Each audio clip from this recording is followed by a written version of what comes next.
आज आपण अशा 2 घटना बघणार आहोत ज्या घटनांमुळे समाज मन हादरलं. चला तर सविस्तर जाणून घेऊयात संपूर्ण घटना. वळूयात आजच्या पहिल्या घटनेकडे. ग्रेटर नोएडा येथील ही घटना आहे. ग्रेटर नोएडामधील गगनचुंबी इमारतीचं शहर. काचेच्या भिंतींनी चमकणाऱ्या टॉवरमध्ये वरच्या मजल्यांवरून पाहिलं तर माणसांचं आयुष्य एखाद्या छोट्याशा खेळण्यासारखं भासतं. अशाच एका उच्चभ्रू सोसायटीत राहत होते दर्पण चावला, एक तरुण यशस्वी चार्टर्ड अकाउंट. बाहेरून पाहता त्याचं आयुष्य कोणालाही परिपूर्ण वाटलं असतं. सुख वास्तुघर, स्थिर कारकीर्द, सुंदर पत्नी साक्षी आणि 11 वर्षांचा मुलगा दक्ष. पण बंद दरवाजाच्या आत या घरामध्ये अशी वादळं घोंगावत होती जी कोणालाही जाणवली नव्हती. साक्षीचं जगणं गेल्या काही वर्षात बदललं होतं. एकेकाळी हस्तमुख, उत्साही आणि सगळ्यांमध्ये मिसळणारी ती स्त्री आता शांत, चिंताग्रस्त आणि डोळ्यात कायम एखादं ओझं घेऊन फिरणारी झाली होती.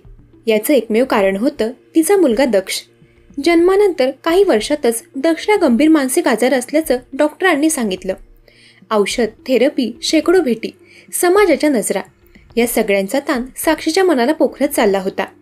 दररोज सकाळचा दिवस एकाच रुटीनने सुरू व्हायचा. दर्पण ऑफिससाठी तयार होई, नाश्ता घाईघाईत करून घराबाहेर पडायचा आणि दक्षला सांभाळायची जबाबदारी पूर्णपणे साक्षीवर राहायची.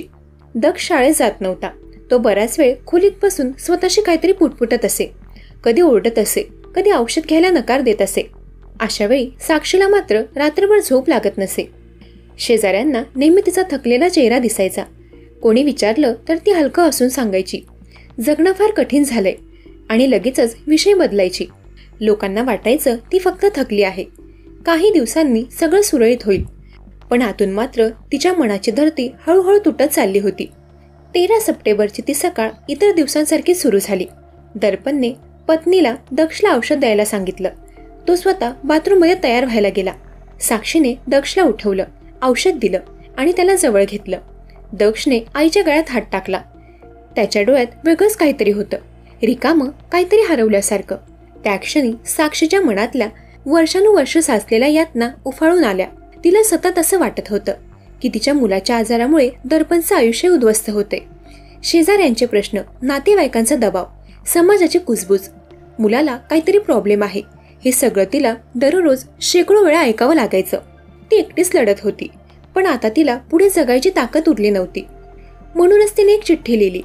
डोळ्यात अश्रू तरळत होते, पण हात थरथरत होते. शब्द अगदी सोपे, पण मन विदीर्ण करणारे. आम्ही हे जग सोडत आहोत. सॉरी. आता आम्ही तुला आणखी त्रास देऊ इच्छित नाही. आमच्यामुळे तुमचे जीवन खराब होऊ नये अशी आमची इच्छा आहे. आमच्या मृत्यूला कोणीही जबाबदार नाही. साक्षीला हे ठाऊक होतं की ही शेवटची चिठ्ठी आहे.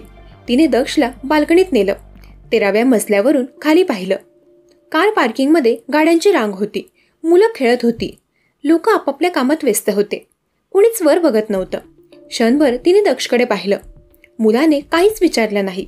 कदाचित त्याला काहीही समजत नव्हतं, किंवा आईचा चेहरा पाहून तो शांत होता. साक्षीने त्याला घट्ट मिठी मारली, डोळे बंद केले आणि पुढच्या क्षणी ती पायरी ओलांडून दोघंही खाली कोसळले. जमिनीवर एक भयानक आवाज झाला. लोक आरडाओरड करत धावले. कोणी 108ला फोन केला, कोणी सिक्युरिटीला बोलावलं, पण सगळं संपलं होतं. दक्ष आणि साक्षी दोघांचेही प्राण जागीच गेले होते. दर्पण काही मिनिटांनी हॉलमध्ये आला. तेव्हा घरात शांतता होती. तो पत्नी आणि मुलाला हाक मारू लागला, पण कोणीही उत्तर दिलं नाही. खिडकीतून लोकांची गर्दी दिसत होती. तो धावत खाली गेला आणि पाहतो तर पत्नी आणि मुलगा रक्ताच्या थारोळ्यात पडलेले. त्याच्या हातातून सगळं सुटलं. तो आक्रोश करायला लागला. पोलीस आले, मृतदेह ताब्यात घेतले. घराची झडती घेतली असता ती चिठ्ठी सापडली. त्यातले शब्द प्रत्येकाला सुन्न करून गेले. शेजाऱ्यांना तेव्हा जाणवलं, साक्षीचं जगणं कठीण झालंय. हे वाक्य किती खोल होतं. ती एकटी रोज एक लढाई लढत होती, पण कोणी तिला खरं ऐकलंच नव्हतं. घटनेच्या तपासातही स्पष्ट झालं, साक्षीला कुणी मारलं नव्हतं, कुणी जबरदस्ती केली नव्हती. ती स्वतःच तुटली होती. तिच्या मनातल्या यातना इतक्या प्रचंड होत्या की तिने एकदा सगळं संपवून टाकायचं ठरवलं. तिच्यासाठी जगणं म्हणजे अखंड वेदना झाल्या होत्या. आणि त्या चिठ्ठीत लिहिलेलं शेवटचं वाक्य, आमच्या मृत्यूला कुणीही जबाबदार नाही, हे खरं तर तिचं शेवटचं रक्षण होतं.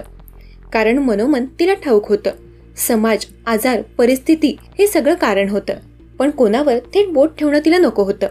अखेर एक आई आणि तिचा लहानगा दोघंही 13व्या मजल्यावरून खाली पडून गुपचूप सांगून गेले. कधी कधी आयुष्याचं ओझं इतकं जड असतं की माणूस त्याच्याशी झगडू शकत नाही. आता वळूयात दुसऱ्या घटनेकडे. सांगली जिल्ह्यातलं शिराळा तालुक्यातील सावंतवाडी हे छोटंसं गाव. या गावातच राहत होती अनिता संजय बेंगडे. 40 वर्षाची ती. शांत स्वभावाची आणि मेहनती. घर सांभाळणं, मुलांचं शिक्षण पाहणं, शेतात मदत करणं, तिचं आयुष्य याच भोवती फिरत होतं. पण साध्या आयुष्याला सुरकुत्या पाडणारा एक सततचा सावलीसारखा प्रश्न तिच्या मागे होता. तिचा नवरा संजय वयाजी बेंगडे. संजय वयाने मोठा, पण व्यसनाच्या आहारी गेलेला.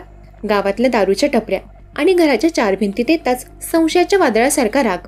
त्याला कायमच वाटायचं की अनिता कोणाशी तरी संबंध ठेवते. प्रत्यक्षात असं काहीही नव्हतं, पण व्यसन आणि असुरक्षितपणा आणि मनातील भीती यामुळे तो अनिताच्या चारित्र्यावर सतत शंका घेत असे. अनितानं सुरुवातीला समजवण्याचा खूप प्रयत्न केला. तुझ्यासाठीच तर आयुष्य आहे माझं, मग हा संशय कशाला? पण संजयच्या मनातील काळी शंका दिवसेंदिवस घट्ट होत गेली. त्याचं मारहाण करणं, शिव्या देणं, अपमान करणं हे सगळं तिच्या आयुष्याचा भाग झाला होता. अचानक या घरगुती वादाचं रूपांतर अगदी थरार झालं. त्या दिवशी गाव शांत होतं. कुठेतरी कुत्र्यांच्या भुकण्याचा आवाज, एखाद्या घरातून निघणारा दुर्गट वास. अनिता स्वयंपाकघरात चपात्या भाजत होती. बाजूला तिचा मुलगा अभ्यास करत बसला होता. तेवढ्यातच संजय आत आला. त्याच्या डोळ्यात दारूची धुंद आवरेना. तो थेट अनिताशी भांडायला लागला. कुठे गेली होतीस दुपारी? कोणाला भेटायला? मी सगळं पाहतोय तुला. अनिता थकलेल्या स्वरात म्हणाली. मी तर शेतावर गेले होते, आईला भाकर द्यायला गेले होते. पण संजयच्या कानावर तिचं बोलणं पडलंच नाही. त्याने रोजच्यासारखे वाद सुरू केले. शिवीगाळ, हात उचलणं हे त्याचं सुरू झालं. नेहमीसारखंच तिला वाटलं की ही सुद्धा रोजची साधारण मारहाण आहे. परंतु काही वेळाने सगळं थांबलं. पण यावेळी संजय रागात थरथरत होता. स्वयंपाकघराच्या कोपऱ्यात चूल पेटवण्यासाठी ठेवलेले डिझेल त्याच्या नजरेत आलं. त्याने अचानक तो डब्बा उचलला आणि क्षणातच अनिताच्या अंगावर फेकून दिला. अनिता किंचाळली, पण पुढच्या क्षणी त्याने काडी पेटवली. त्या खोलीवर जळत्या काडीचा आवाज घुमला आणि एका क्षणात तिचं अंग जळत्या ज्योतीमध्ये गुंडाळलं गेलं. संपूर्ण घरात भयानक किंकाळ्या घुमल्या. मुलाचा जीव घाबरून गेला. शेजारीही धावत आले. अगदी कसंबसं तिला पांघरून टाकून वाचवण्यात आलं. पण तेव्हाचं नुकसान इतकं मोठं होतं की तिच्या शरीराचा 70% भाग जळाला होता. अनिताला तातडीने सांगलीच्या सिव्हिल रुग्णालयात दाखल करण्यात आलं. तिचं शरीर भाजलेलं, चेहऱ्यावर वेदना, श्वास अडखळत होता. डॉक्टरांनी सांगितलं प्रकृती गंभीर आहे, पण आम्ही प्रयत्न करतोय. रुग्णालयाच्या बेडवर ती शेवटच्या काही दिवसांपर्यंत जगण्यासाठी झुंजत होती. तिच्या मुलाचे डोळे पाणावलेले. आईला पाहून तो गोंधळून गेला होता आणि त्या अवस्थेतही अनिता एकच बोलत राहिली. माझ्या नवऱ्यानेच मला पेटवलं, माझं चरित्र संशयात घेतलं, मी निर्दोष आहे. तिचा मृत्यूपूर्वी जबाब पोलिसांनी नोंदवून घेतला. त्याच्यावरून गुन्हा दाखल झाला आणि संजयला अटक करण्यात आली. अखेर काही दिवसांनंतर डॉक्टरांच्या प्रयत्नानंतरही अनितानं अखेरचा श्वास घेतला. तिचा मृत्यू झाला. गावभर शोककळा पसरली. पण खरी गोष्ट लोकांना हादरवून गेली. ती होती तिच्या मृत्यूपूर्व जबाबातला शेवटचा भाग.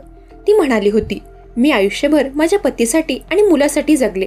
माझ्या चारित्र्यावर संशय घेऊन त्याने माझं आयुष्य संपवलं. मी निर्दोष आहे हे जगाला सांगायचं आहे. गावकऱ्यांना तेव्हा उमगलं की संशयाचं विष जर डोक्यात शिरलं तर ते घर उद्ध्वस्त करून टाकतं. विश्वास हरवला तर संसार जिवंत ठेवणं अशक्य होतं. अनिताची कथा ही केवळ एक घरगुती वाद नव्हता, तो एक धडा आहे. संशय, व्यसन आणि राग यांच्या आहारी गेलं की माणूस स्वतःचं आयुष्यच नाही तर आपल्या कुटुंबाचं जीवनही नष्ट करून टाकतो. आणि खरी गोष्ट अशी की विश्वास हरवला की संसाराची उभी इमारत ढासळते. दरम्यान या दोन्ही घटनेवर तुमची काय प्रतिक्रिया आहे ते कमेंट करून नक्की सांगा.